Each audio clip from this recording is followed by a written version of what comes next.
Nasa 40% na ng Gaza ang nanganganib na magutom. Ayon sa United Nations Relief and Works Agency for Palestine Refugees, araw-araw ay nagkukumahog ang mga residente roon para may makain.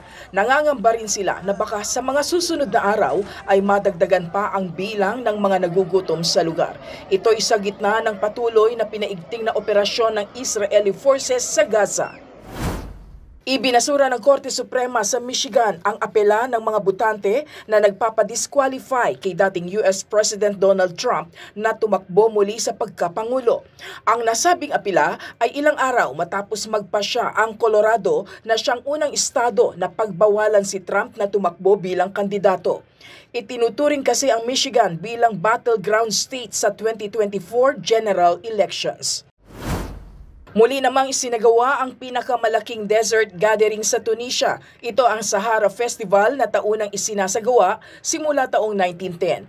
Ang naturang festival ay isa sa mga pinakakakaibang arts festival sa mundo kung saan ibinibida ang Berber at Bedouin culture.